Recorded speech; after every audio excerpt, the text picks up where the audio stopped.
द्वारिका आदि में वास के संबंध में एक वाक्य है। अन्य तीर्थों की यात्रा का मुक्ति ही महाफल है, परंतु मुक्ति परम समसिद्धि नहीं है।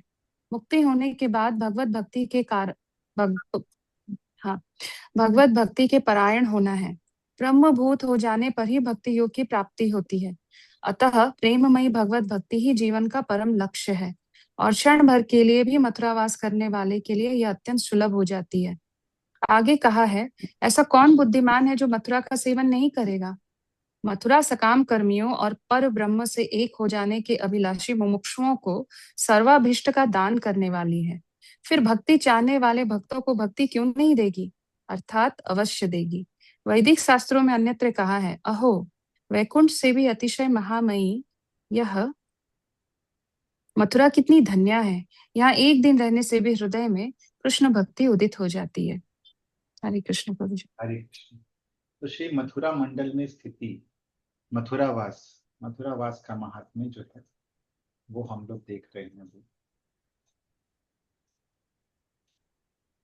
तो इतना हमने देखा था। अथा श्री मथुरा मंडले स्थिति ही यथापाद में। अब मथुरा मंडल में रहना उसके बारे में बताया जाएगा, जो कि भक्ति का 64वां अंग है। 64 यहाँ पे हम लोग देख रहे हैं। यथापाद में, जैसा कि पद्म पुराण में कहा गया है, अन्येषु पुण्यतीर्थेषु मुक्तिरेव महाफलम् मुक्तै प्रार्थ्या हरेर्भक्तिर् मथुरायां तु लभ्यते। अन्येषु पुण्यतीर्थेषु, अन्य पुण्य तीर्थों में, महाफलम मुक्तिरेव, जो महाफल है, जो उसका अल्टीमेट बेनिडिक्शन होता है, वो मैक्सिमम क्या हो सकता है, मुक्ति। मुक्तै प्रार्थ्या हरेर भक्ति मथुरायाम तु लभ्यते। मुक्ति के द्वारा जो प्रार्थ्य होती है, मुक्ति भी जिसकी प्रार्थना करती है, वैसी हरे हरे भक्ति ही, हरि की भक्ति, वो तो मथुरायाम लभ्यते, वो तो मथुरा में ही प्राप्त होती है।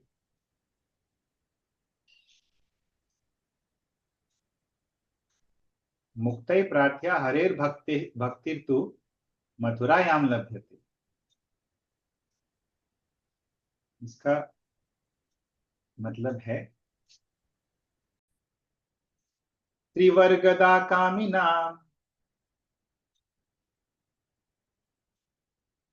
या मुमुक्षूणां च मोक्षदा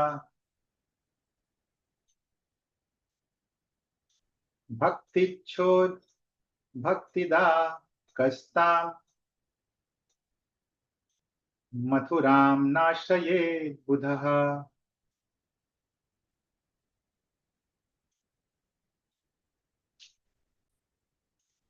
त्रिवर्गदा कामिनां या मुमुक्षुनां च मोक्षदा। या मतलब जो, जो कामिनां, जो व्यक्ति कामना करता है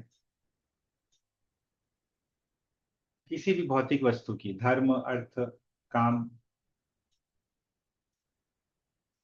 तो ये धर्म की काम करने वाला, धर्म का इच्छा करने वाला व्यक्ति को धर्म मिल जाता है।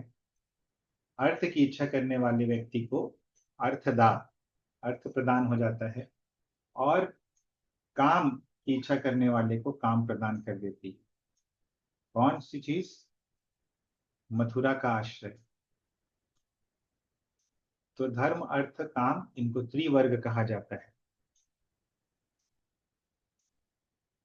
त्रिवर्गदा, धर्म अर्थ काम देने वाली क्या चीज है, मथुरा का आश्रय। मुमुक्षु नाम च मोक्षदा, मुमुक्षु यानी कि जो मुक्ति की कामना करते हैं। उनको मोक्ष देने वाली होती है। मथुरा का निवास जो है मोक्ष देने वाला होता है। भक्ति इच्छा भक्ति इच्छो हो, जो भक्ति की इच्छा करते हैं उनको भक्ति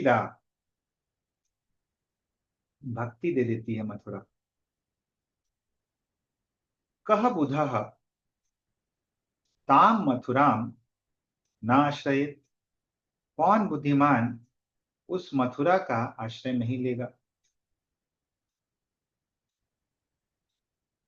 तो ये चीज यहाँ पे बताया गया है। तो पारदी वाक्य बोलते हैं, ऐसा कौन बुद्धिमान है जो मथुरा का सेवन नहीं करेगा। मथुरा सकाम कर्मियों और परम ब्रह्म से एक होने जाने के अभिलाषी मुमुक्षुओं को सर्वाभीष्ट प्रदान करने वाली है। फिर भक्ति चाहने वाले भक्तों को भक्ति क्यों नहीं देगी, अर्थात अवश्य देगी। अभी नेक्स्ट श्लोक। अहो मधुपुरी धन्या वैकुंठाच्च गरीयसी, दिनमेकं निवासेन हरौ भक्ति प्रजायते। फेमस श्लोक है ये। अहो मधुपुरी, अरे ये जो मधुपुरी है, मधुपुरी मथुरा को ही कहते हैं। धन्या, ये कितनी धन्य है। वैकुंठात च गरीयसी, वैकुंठ से भी ये गरीयसी, वैकुंठ से भी भारी है, ये वैकुंठ से भी श्रेष्ठ है। क्यों? क्योंकि एकम दिनम निवासेना, एक दिन भी निवास के द्वारा हरौ भक्ति ही प्रजायते, हरि में भक्ति जो है प्रकृष्टेन जायते, पूरी तरह से उत्पन्न हो जाती है। ये मथुरा का महात्म्य है। वैदिक शास्त्रों में अन्यत्र कहा गया है, अहो वैकुंठ से भी अतिशय महिमामयी यह मथुरा कितनी धन्य है। यहाँ एक दिन रहने से भी हृदय में कृष्ण भक्ति उदित हो जाती है। तो ये जो है मथुरा का महात्म्य है।